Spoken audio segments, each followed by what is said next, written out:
appreciate y'all for coming out, man. Thanks for having us, man. Today on Britton, I'm doing a high bald fade. No, just a light beard trim. And yeah, man, how y'all doing? Great, man. We're excited to be here. It's a lovely space. And welcome to my office. I'm excited to see Britton get faded up. Yeah. Just give him the cul-de-sac. Dude, you got the flow, all the hang time. So y'all met in high school? Yeah, in middle school, right? Y'all started making music in high school? Yeah, well, kind of, yeah. We like, there was a bunch of, we went to Bixby, so kind of all the people that played music gravitated towards one another and like played music together. So yeah, we played music together with a bunch of other people. Ken Huddleston, Ramsey Thornton. When y'all first started making music in high school, what was like the foundation of sound for y'all? Like, where did y'all really connect over? Bunch of British shit, basically. Yeah, Brit and I love British music. True. Beatles fanatics, Blur fanatics, Oasis fanatic, Arctic Monkeys, all those guys. Yeah. Brit and I always connected very easily through music. Easy person to jam with when you're young like that. It's kind of nerve-wracking to play music around someone for the first time. I feel like it was kind of easy for Brit and I to do. The first time I seen y'all perform, was it 2021? That at Psych Fest? When was that, Psych Fest? Yeah, I think it was 2021. And spot? Yeah. And dude, y'all killed it. Y'all have been so active through this whole past year for me. And like, we talked about your sets at Mercury Lounge. You did a select showcase. I seen you at, what was that other spot? Vanguard. And yeah, you guys have been really, really active. Y'all playing a lot of shows here recently, so. We got Kane's Ballroom in November. Yeah. I'm very excited for that one. That should be super fun. It's a pleasure to play there, so very excited for that. I love Canes. It's so much fun to play. Yeah, playing Canes, it just makes you feel like a superstar.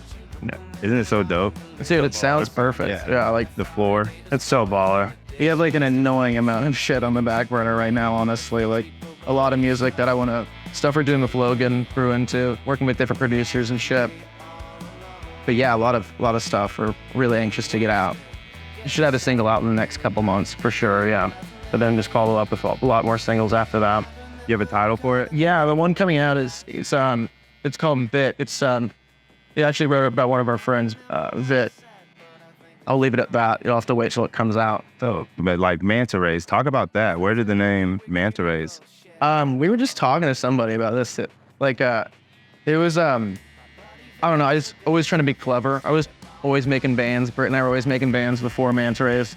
Growing up, middle school. Yeah, and like trying to be clever with names. I had a band called the Unemployed Miners for a while, which I thought was really clever. And was it like the Manta Rays though? Like was it kind of similar sound? No, man. It was like a cover band shit. We were just playing like Black Keys and Coldplay, like random shit that should not be going together.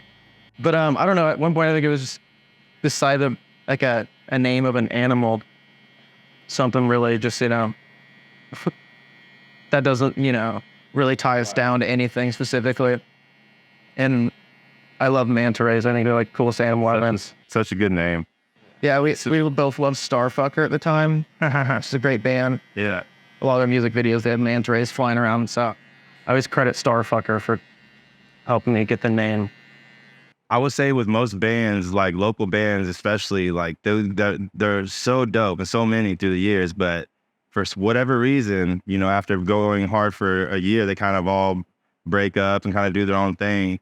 And that's interesting that y'all brought that up, just kind of the trials and tribulations. When did y'all first start becoming active, like what in relation to COVID? Was it like what as Manta Rays? We were active well before COVID. I mean, like Manta Rays has been banned for like 7 years now, 8 years? Yeah, 7, 8 years. We've been playing shows. Officially. We played Vanguard like on a whim. Like this band canceled and they needed a local band to play. And a bunch of homies were like, hey, you guys should have Manta Rays. And that was our first show. And since then, like we've always just kind of been doing the thing. But then like COVID, like we were about to have our biggest year and then COVID shut it down. Yeah. Like we were in Arlington, Texas whenever like CNN was like, oh, we're figuring out what this COVID thing is. And we're like, uh-oh, This is gonna be bad. we won't be able to go on tour anymore, or we won't be able to go to other cities after this. Did it change the way you approach music, like in touring? Like I remember just when COVID was ending and bars were opening up, and it must have like changed the way you negotiate with certain venues and stuff like that. I feel like before that, there was a lot of pressure to play shows. Shows are just so much fun. We love engaging with people and grinding out shows and playing as many as we can. But Yeah. during that time frame when you like literally couldn't, all we could do was write. So Right when COVID was kind of was ending, I just remember you guys starting to be everywhere. As soon as we could get out, we were like, let's get back out. That says something to me, like what y'all did during that year. Yeah, dude. It just like, I think by the end of it too, we were just begging to play again. Like, when can we go back out and show people what we got? getting a new song written and us playing it together correctly for the first time, that's that drive. It's like, let's get this out there. And then like, Play this. This is we're also like, we love to play our new songs way before we ever release. yeah. Which is like cool, and it like pros and cons, but mainly pros. Can kind of feel like what the people are feeling. Too. Yeah. Get a song stuck in your head before it's ever released. Then you're like looking around for it and you're like, fuck, I have to wait. But that's kind of fun still.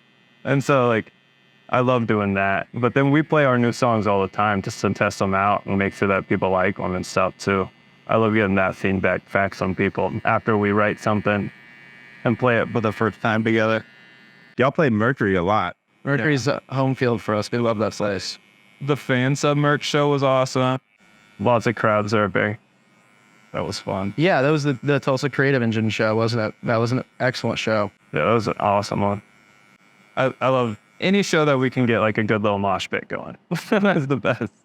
Yeah, I think Trey Parson was crowd surfing. He's like a giant, like 6'5". Such a good person to have at your show. It was fun. Trey's always fun to have there. Yeah. Yeah. My old mentor told me, like, this is like very small thing. Chris, she told me never throw anything away. Like, that's just so small, but like I had such a bad habit of writing music and tossing it, you know, if I didn't like it at first. But yeah, ever since she told me that, like the amount of music I write is just infinitely larger because I just sleep on it and come back to it later. Sometimes realize I was being too hard on myself or something along those lines. But yeah, that's like, never throw anything away. Yeah, if you're listening, any kind of artist, yeah, never throw anything away. You can always return to it, fix it, come back, make modifications, do what you have to. One of my favorites is Paul McCartney. He says that he does certain like finger yoga and he does certain face yoga. And that's what keeps him in shape. And that's why he still can play 3 hours a night at like 86. Face yoga and finger yoga? Yeah. His finger, like he still plays bass like a god, you know? So like, I do that. I want to play till I'm 86, you know? Like that's the goal. If not longer, so. What's finger yoga? Can you just Dude, it's just, he does like certain types of finger stretches and stuff. There's just certain good finger stretches. like Naruto shit? It's just like stretching backwards, stretching forwards, stretching your wrists out, stretching your thumbs, all the different stuff. It's just good to, Little tutorial. yeah, stretch out your limbs if you're playing music, yeah. Where do you guys see yourself in a year from now? Hopefully on the road, Yeah. hopefully with a much more music out. Dude, Several mansions across the world. yeah, dude, yeah, super chill. No, thank you. Several mansions. Couple ex-wives. Yes. Kids everywhere. Camel farm Camel farm. We're going to make a camel farm when we make money. and bees. And bees, yeah. Honey ranch. Yeah. This is Jonathan's favorite part of the haircut. You can call it hot sauce. So we're just going to wake you up a little bit. Woo! Spray it right in his eyes. Somebody's paying for that out there, though. If I can keep playing music forever, that's my life goal. I want music forever, and like Manta Rays, like let's go. You know, if that's what takes, if that's what lets us do it, then I'm down. You know, 100%. That's awesome. If I'm in my 80s playing like covers on like Sinatra covers on a cruise ship, I'm down. So be it. I'm there. I'll be a happy. I love it. Yeah. I spoke about it earlier with Logan and Tyler, man, but I just think there's like a kind of a renaissance. There is a renaissance happening here in Tulsa, and growing up in Tulsa, there's kind of like the pressure to be like, oh, I got to go move to like Dallas, Houston, LA, New York to push my creative. But now it's like a time where it's like, man, Tulsa's growing at such a rapid rate that's like I could go be one of 1,000 bands trying to do the same thing in a larger city, but there's like so much opportunity here, and I think y'all have done such a great job organically and genuinely investing into the local scene. And like I see like a lot of other people kind of mocking y'all's hustle and blueprint that y'all laid in Tulsa. Thank you. Well, that's fucking, thank you. Yeah. And Yeah. that shit, we're so grateful for this community. Like, Yeah. us having any kind of like platform here or like, Able to do what we're able to do for so long is so badass. yeah, it's because Tulsa's not like LA. It's not like New York. It's like everyone here is rooting for each other and wants everyone to. It's a tight-knit community, and like we're all cool with each other, And it's like, I like to be like, we've been a band for 8 years, and I like to think that like we grew up with everyone, like everyone's watched us grow up too, which is kind of fun. Yeah. Like we're the boys that people have seen like grow up and turn into what we have, which is also really cool. So like we're like the babies of Tulsa is what I like to think. But that's what I was saying, to playing forever. I like regardless, the world's going to hear the Manta Rays, but even if they don't, you guys can play forever in Tulsa. Yeah, that's a good way of putting it too, because we totally are ushering in like a new era of Manta Rays. We got 2 new members, half our band's new members, and Tristan Wright, incredible guitarist, incredible vocalist, incredible writer. It's the first time we have had a guitarist that also writes music. Right.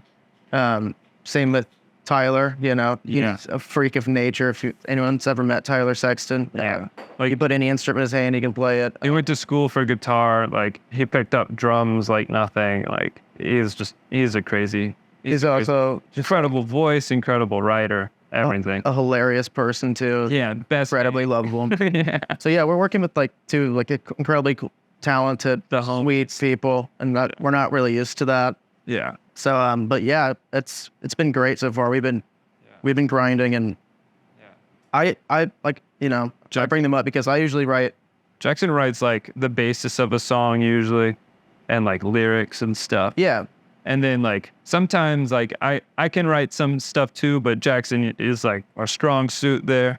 And then like he brings it to me, and then we lay it down, and then we produce it, and then get a demo down and stuff. So, and like I write my bass part, Tristan or I will like work on guitar parts, and Tyler's been working on guitar parts with us too, while Jackson also plays his guitar parts. And then we'll kind of bring in other fun instruments. Like we all play keys a little bit, so we'll all come up with different stuff. But I just have a fun time over at my house and my little studio and stuff. Yeah, I'm like the caveman side of the music. I sit there with a guitar in a dark room and come back with a bunch of naked tracks, and Britton makes them look pretty.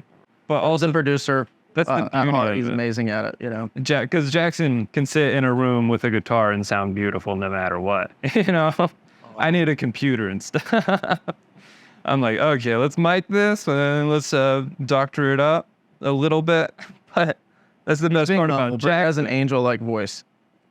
He does. But that sounds like Celine Dion. Jackson's the best because I don't have to do much to him. So that's where like Manta Rays gets our cool like natural sound from. It's like we're just good naturally.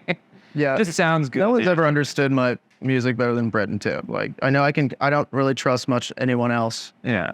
So you would say every song kind of starts with you in your cave in the dark room, and then you kind of peel back the curtain to Britton. With like, I'd say like 85% of everything that we make. But it is freaky now. Or like 75%. Because Britton does write music as well, and having Tyler and Tristan as well. It's like, what new elements does Tyler and Tristan bring to Manta Rays? Because anytime you kind of bring in 2 personalities, it like I'm sure that it has all sorts of positive.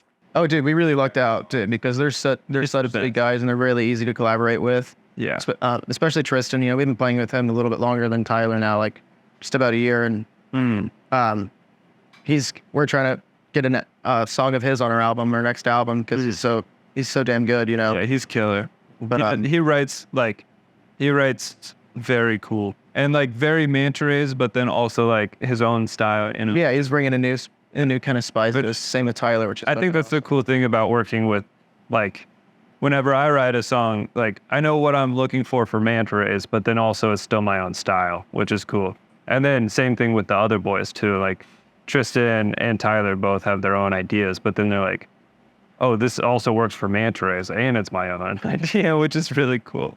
We just talked with Tyler, but Tristan's work. So he has you said you guys are collaborating with him on one of his projects? Yeah, well, Tristan, he's a solo artist on his own too. And is that like a Manta Rays times Tristan deal? Or is it like you guys are all... It'll be like a Manta Rays song, and it'll be released as a Manta Rays song. Yeah. But like the rights and publishing, or like the credit is still Tristan's for the song. I definitely believe everybody who's doing like something progressive with their art in Tulsa, every time I see everybody, there's like an element of collaboration that's to some level. You know what I mean? It's never just like this artist is out here on their own. Like this is just like everybody kind of working together to grow. Tulsa makes it hard to be that way. It makes it hard to be a diva and like not really, So many people are eager to work. So it's like when people hear your ideas, they're all like, oh, that's cool, but I don't know if this and that. It's like, oh, that's dope. You need to meet Chris Davis.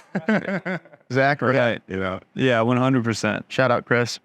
Yeah, 100%. That's like the coolest part about being in Tulsa too, is like the neighborhoods are all pretty close together, so like like whether, and it's not gonna be further than 15 minutes, from a homie's house. So like it's really cool to be able to be so tight knit with so many crazy good musicians in town, which is awesome.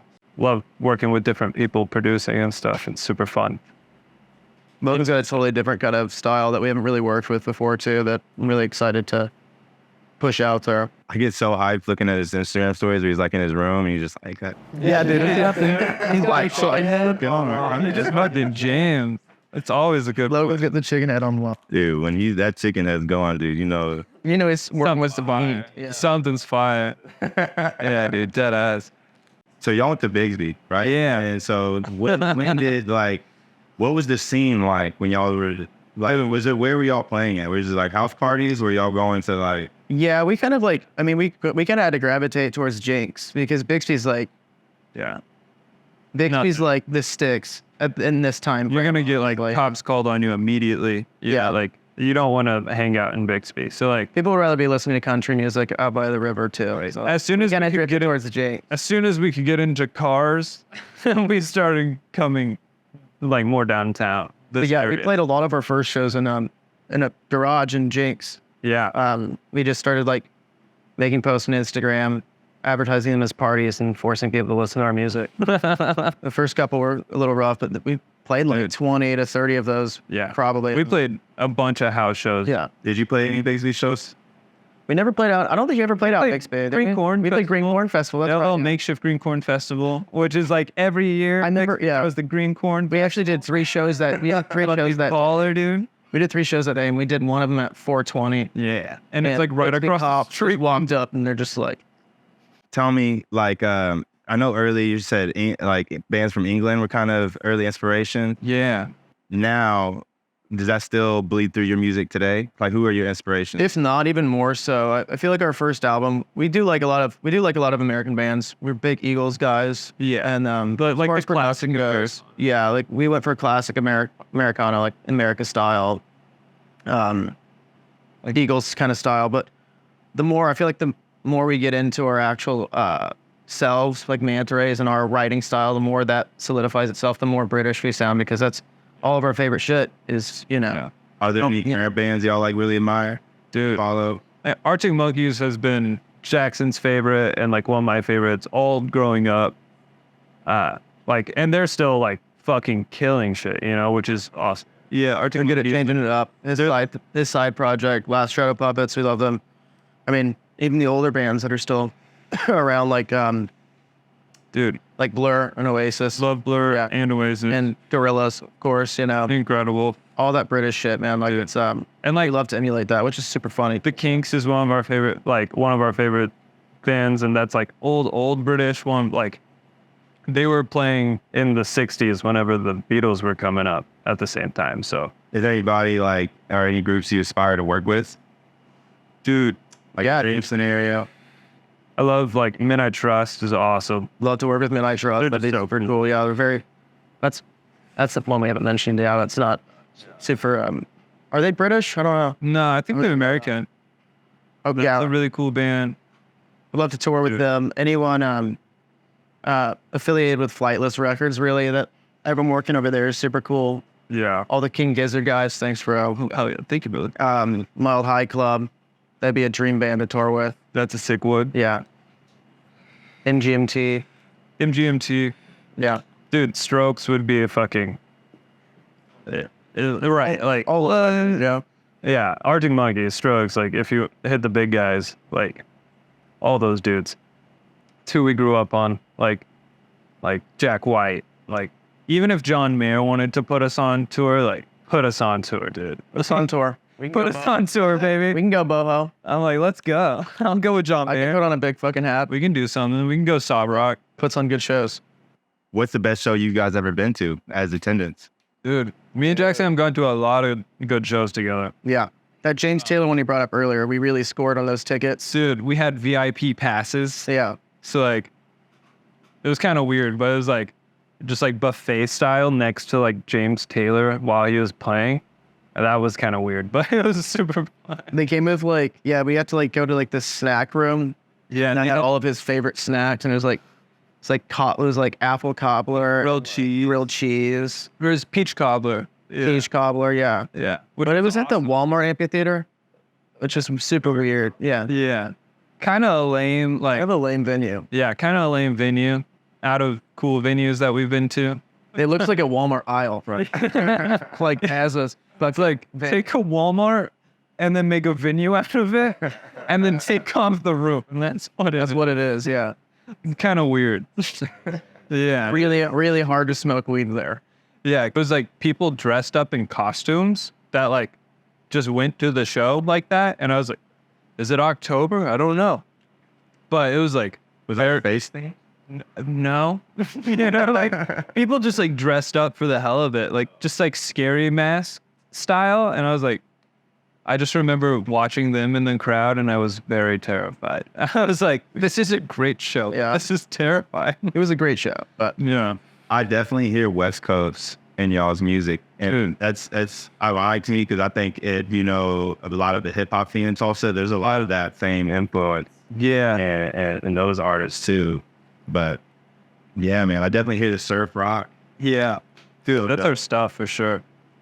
Like between that and like British stuff, like that's what we grew up on and what we love. And like the Americana of like America.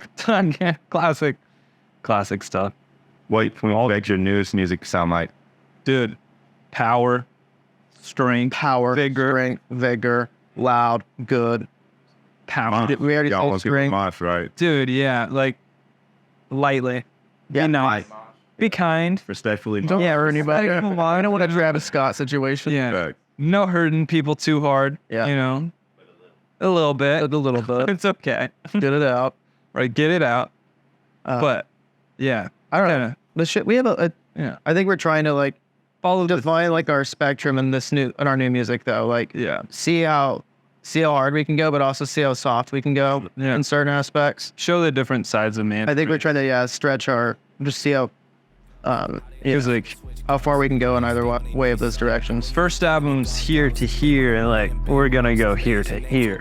Yeah, exactly. I appreciate y'all, man. Yeah, dude. Thanks. Thanks for coming into the barbershop.